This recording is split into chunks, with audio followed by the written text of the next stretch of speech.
If you've ever watched those revenge stories where someone gets knocked down and somehow rises back stronger, mine didn't start that way. It didn't start with fire. It started with silence. Silence from the people who were supposed to love me first. I was 17, a senior, and faster than most boys on the track. That race, regionals, was supposed to change everything. There were scouts, there were college reps, and there was me, zoned in, heart pounding like a drumline. But with one wrong step, it all collapsed. The pain hit before I even hit the ground. A sickening snap echoed through the stadium. My leg wasn't just twisted, it was broken, clean through. I don't remember the fall as much as I remember what came next. The cold metal stretcher, the blinking hospital lights, and me asking through tears, "Can someone call my parents?" I expected them to rush through the emergency room doors any second, maybe with worried faces, maybe panicking, maybe even yelling at doctors like in the movies, but no one came. The nurse who held my hand was named Kelsey. She wasn't even old enough to be my mum, but she was the one who stayed, the one who whispered, "You're doing great," as they inserted the rod into my leg. When I finally woke up after surgery, the only thing waiting for me was a voicemail. "Hey, honey," my mum chirped. "We're not going to make it to the hospital. Your sister's college orientation got moved up, and she's nervous. This is a big deal. I'm sure you'll be fine. You've always been strong. Love you." That was it. No flowers. No, "How bad is it?" Not even a picture of our dog. Meanwhile, Instagram told a different story. Photos of Riley beaming on campus with a map in hand. Captions like, "Proud of our girl, next stop, greatness." And me, I was in a hospital bed with a steel rod in my femur and silence where family should have been. That night, something shifted, not just in my leg, but in my chest. Something broke clean through. Have you ever been abandoned when you needed it most? If so, see what I did when I got back up, alone. Recovery was humiliating. The kind of humiliating that doesn't come with a warning. You'd think a broken leg would bring people closer, family especially, but instead it felt like I had been erased. No visits, no FaceTime, no "how's therapy going?" Just silence. And oddly enough, consistent social media updates about how well Riley was adjusting to campus life. While she posed with her new roommate, I was home with an elderly neighbour, Mrs. Dubois, who smelled like lavender and old books. She brought me soup, helped me shuffle to the bathroom, and even used her pension to pay for an in-home therapist when my insurance ran dry. Can you imagine that? A stranger treating you like a daughter while your real parents forget you exist. There was this moment, 3 weeks in, I called my mum, thinking maybe they finally had time. Maybe now she'd say, "We're coming, we'll stay the weekend." My dad picked up instead. "We'll swing by after orientation week wraps. You're okay, right?" There was a silence so loud I thought the call dropped, but it didn't. I just couldn't speak, and he didn't ask again. That was the last time I called them. I started writing. Every day. Not to them, not for anyone else, just for me. I wrote what it felt like to teach yourself to shower while balancing on one leg. I wrote about needing help to open the mailbox, about the shame of limping past classmates when you were once the fastest girl on the field. There was one night, I remember it so clearly, I couldn't sleep. My leg was throbbing, and the pain meds were making me nauseous. I looked at the empty doorway and thought, if I went missing tonight, who would even notice by morning? That thought sat with me like cold water on my chest. And maybe this is a weird thing to ask, but have you ever felt that way? Like if you vanished, the people closest to you wouldn't even flinch? If yes, yeah, I felt that too. Weeks passed. Riley got a post about rushing for sorority. I got a new pair of crutches. They didn't post anything about me, not even a blurry hospital wristband pic. Nothing to say pray for our daughter. Just airbrushed silence. It wasn't just neglect, it was erasure. And when someone erases you, you start to wonder if you were ever real to them in the first place. That question haunted me more than the break, and somehow it hurt more than the surgery. But I wasn't done yet. I was still standing, on one leg maybe, but standing, and I was already learning, if no one's coming to save you, you better figure out how to save yourself. Some people hit rock bottom with a loud crash. Mine was quieter, like the slow closing of a door that never opened again. After that last phone call with my dad, I didn't reach out anymore, not on purpose, not because I was angry, but because I finally understood they weren't coming. At first I tried to convince myself it was timing, bad luck, orientation week, work schedules, traffic. I gave them every excuse I could think of. But weeks passed, then months, and none of those excuses showed up with flowers or a hug. Instead, I watched birthdays pass with no call. Doctor appointments I had to Uber to alone. My first major setback in therapy, I cried in the waiting room by myself. There's a strange loneliness that settles in when you're hurt and no one seems to care. It's not loud. It's the kind of loneliness that makes a familiar house feel foreign. I tried writing letters to them at one point, not to mail, just to get it out. Letters that started with, "Dear Mom and Dad, I don't think you meant to hurt me, but you did." I never showed them those letters because deep down, I didn't want to beg to be seen anymore. My therapist, paid for by Mrs. Dubois, bless her soul, once asked me, "What are you waiting for from them?" I remember staring out the window a long time before I said, "I guess I'm waiting for them to act like I matter." She didn't say anything for a bit. Then she nodded and said, "Maybe it's time you matter to yourself more than you're waiting to matter to them." And that broke something open in me, like a dam giving way. I spent so much of my life trying to be worthy of their love. Straight A's, perfect attendance, quiet, obedient, helpful. But apparently, none of that buys you a seat in a hospital room when you're broken. That's when things started to shift. I became obsessed with understanding the body, recovery, injuries, healing. I started reading articles about fractures, bone growth, the science of mobility. At first, it was just to make sense of what was happening to me, but then it became something more. Knowledge gave me power. It was like reclaiming control over the one thing that had betrayed me, my own body. And for once, I didn't want anyone's praise for it, not even theirs. I didn't want to prove them wrong. I wanted to prove to myself that I wasn't broken beyond repair. And maybe you know that feeling too, when you stop waiting for someone to show up for you, and you decide you'll show up for yourself instead. That's when healing really starts.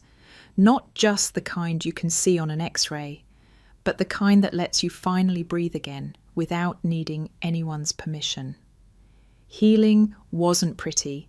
It didn't come with motivational music or montages of me pushing through pain in dramatic slow-mo. It came with messy mornings, with waking up stiff, still sore, still angry. It came with relearning how to walk while trying not to cry in front of strangers. But slowly, so slowly, I started reclaiming pieces of myself. I got accepted into a local state university with a strong kinesiology program. It wasn't fancy. It wasn't where Riley went, but it was mine. While Riley posted pastel sorority pics, I was learning how muscle fibers heal. While she snapped boomerangs of brunch mimosas, I was working nights at a smoothie bar and limping to 8 a.m. labs. No one posted Proud of Sienna updates, no dorm tour videos. But I had something she didn't: purpose. It started small. A class project on injury prevention turned into an independent study. Then that study became a full-blown research paper on recovery negligence, and I used my own story as the silent case study. When I turned it in, I almost didn't expect a reaction. But my professor cried. She nominated it for a national undergraduate award. That was the first time I felt truly seen, not for my trauma, but for what I did with it. From there, something inside me clicked. If I could take this thing that nearly shattered me and use it to help others, then maybe it wasn't all just pain. I started volunteering at physical therapy clinics, worked with stroke patients, athletes, even kids with scoliosis. They didn't know my story, but they saw how patient I was, how I noticed when someone needed a break or when silence was heavier than any weight machine. One of the older patients once looked at me and said, "You're not just good at this, you get it." And I did, because I had lived it. I didn't need applause, but I did start keeping every small win like a secret medal. Each one said, "You're not broken anymore," even if I still limped sometimes. When I made the dean's list for the second semester in a row, a cousin mentioned it in the family group chat. That's when my mum finally messaged, "Wow, why didn't you tell us, sweetie?" I just stared at the screen and smiled because I had told them. They just weren't listening back then. I didn't reply with words. I sent a screenshot of the old voicemail, the one about how Riley's orientation was a big deal. They didn't answer after that, and honestly, I didn't care. Because somewhere between the crutches and the case study, I stopped trying to walk back into a house that never opened the door for me. I was building a new home. And this one didn't require permission to walk in. It was a Thursday morning when I saw her name. I was sipping terrible break room coffee, half focused on the stack of incoming job applications for the mobile rehab startup I'd launched with 2 classmates. And there it was, Riley Rowe, same last name, but I thought, no way, must be someone else, right? Then I opened the cover letter. I'm passionate about making recovery accessible in underserved communities. I'm seeking a second chance to do something meaningful. I stared at the screen. It was her, my sister, the golden child who once got a car for making honor roll, the one they abandoned me for in a hospital bed, the one who went silent when I limped through months of therapy alone. And now she was looking for purpose.